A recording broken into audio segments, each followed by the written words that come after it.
What's up people, and welcome to my tutorial in pragmatic data science. So in the upcoming videos I'm going to work with a different project that I call tfidf, and I will put the link in the description to this GitHub repository so you can follow along. So I suggest you, when you start it up, you read into the readme file here.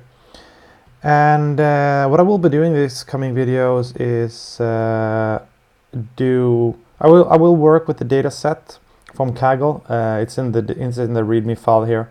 It's about 55,000 song lyrics. Now I think there is a bigger data set to this with 130k something songs, but and you can test that out, of course, if you like. I think it has the exact same structure, but for the purpose of this video, this is totally fine because it doesn't even matter how big the data set is. This is just instructional video, so to speak. So go ahead and download that and then clone the GitHub repository and check out the README. So this is the link to that CSV file. And I will be using Python virtual environment for this. And if you haven't worked with that before, it's pretty straightforward. You just follow these instructions. And I use Python 3 for everything also. So you set up this virtual environment, you activate it, and then you install the requirements from the requirements file. And if you want to exit it, you just type deactivate. So I've already done that here. So I'm into this virtual environment here, venv it's called. And I will be going through these scripts in the videos here. So I'm going to start with the first one, main, sample, similarity, and graph, and so on. So let's go ahead and look what I'm going to do in the first video. So I have this data set of song lyrics, right? And what I wanted to do is to see if there is like any structure in this data. So is there any cluster going on, and like how would I even work with this textual data, and to gain some insights of the structure, statistically structure of it. And you can do this with multiple ways, but I will try and use the most commonly used stuff so it has the most benefit for you to learn it, basically. So if you know any of these algorithms, you can just tag along anyway, because I think you're gonna learn something anyways from it.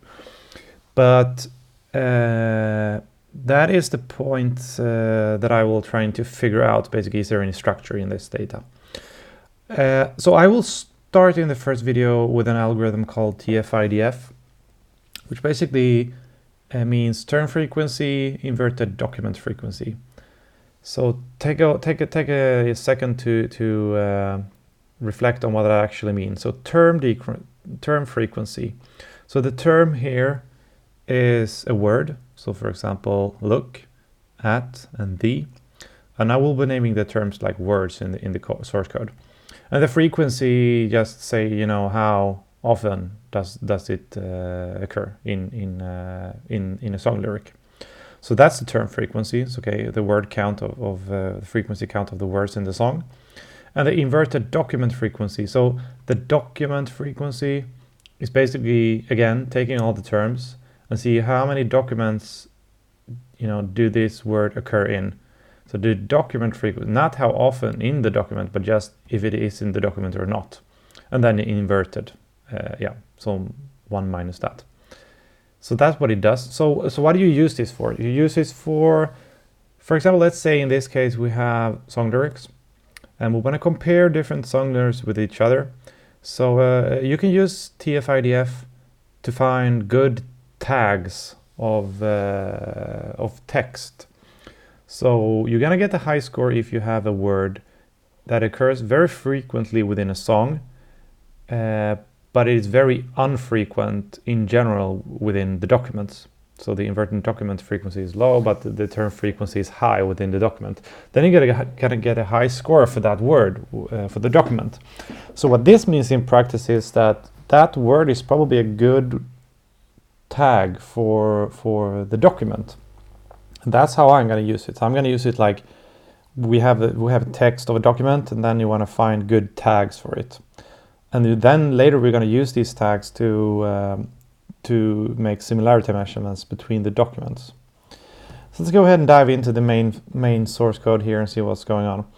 I put a full path URL here to my local disk, so to the song data that I've downloaded from the Kaggle that I showed you. So you need to change this, of course. Then this is CSV stuff, so like how they are delimited in the CSV file and how it's quoted. If you use the same data set, you won't need to change this at all. These are the fields that I will be using from the CSV file. I'm gonna remove some special signs in the text, for example, question mark, punctuation, and comma. And then I have these three functions here, which is something called pickle from Python. Basically, it's just a way of dumping big variables to disk, so you don't have to calculate them again. So pickle dumps them to disk, pickle loads them from disk, and pickle exists, check if they already exist on disk. So the first function here called is read dataset.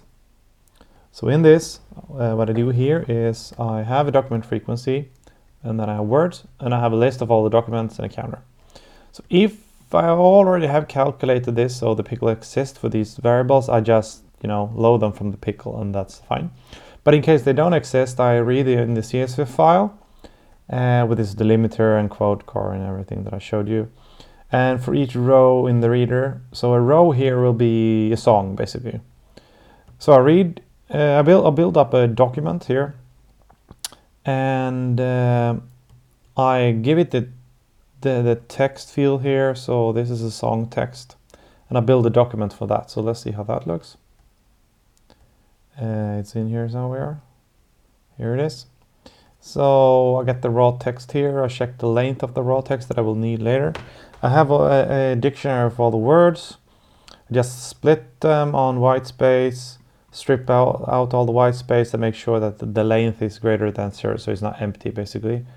I lowercase them because I want it to be case significant. I remove some special signs here and replace it with with the empty string, so I remove them. I use something called a stemmer, and stemming is kind of nice. It's for example, if you have a term, let's say swimming, and then you stem it, it's going to be swim. So if you have different variants of swimming, like swimmer, maybe not swimmer, but like swimming, swimmer or something, I don't know, it's going to be swim. So it's going to be the same term if they're very similar basically. So, and then so it's a way for me to just make them more similar with all the terms. And then what I do is basically just calculate the frequency. If it's not already in corpus, I set the frequency to 0, and then I just increment it. So I count how many times it occurs within the given document. So now I build up the document and I return that. So I have the new term frequency document here. I set the title of, like the song title by and the artist. Then I calculate the term frequency by length, and let's see what this does. So basically, the problem here is that if you have a very long document, it's gonna have a lot of terms that have a high frequency, and I don't want that to happen because then it will always promote longer songs, which is not something that we want basically. So you have to normalize it by the text length here. So if it's a very long text, it can be like a coefficient or like a percentage of the length of the song. So it normalizes it here, and that's basically all it does. And then I add the document frequency. So I need to aggregate out all the terms that have occurred here.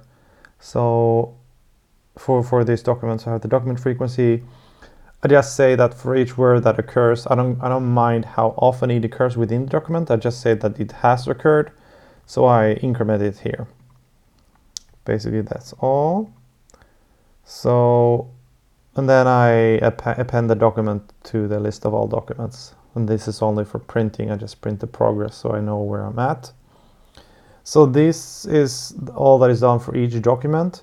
And then when all the documents are done, I calculate the inverted document frequency. So now it's getting a little bit more interesting here. So what happens here is is basically, let's see here, the IDF here. So you take n over and then the frequency of this term within the document frequency, and then you take the log of that. So I have the document frequency here, so the IDF is going to be empty at first, and for each word in the document frequency, basically for each word in the whole corpus, I do n over the document frequency of that word and then the logarithm of that, and return that. So that's how I calculate the IDF here, and that's how I get the document frequency here, and the TF, and then I calculate the TF IDF here, and then I'll just pickle it to disk, basically. So let's go ahead and run that. It's going to take quite a while, so I'm not going to be showing you the whole thing, but this is the basic gist of it, and I suggest that you take some time and check out this Wikipedia article. It is pretty straightforward in a way. It's basically, it's just you calculate the term frequency and then you calculate the inverse document frequency, and then you just multiply them together here in calc TF IDF here for each term, of course. So you just multiply the term frequency by the IDF frequency, and then that's how you get the TF IDF. So this will be the actual scoring for each word in the in each document here. So it's going to take quite a while here. I think it's about 55,000 songs according to the website, at least. So all right, so after that's done, it's going to be dumped to disk here. So in the next video, this will be done, and we will continue from there. So dive into the code here and test it out and make sure that it is up and running for you. And in the next video, we're gonna dive into some other stuff, right? So I hope you guys enjoy this video. Don't forget to subscribe, because that's really important, and comment if there's any questions, of course. I'll see you in the next video. Bye-bye.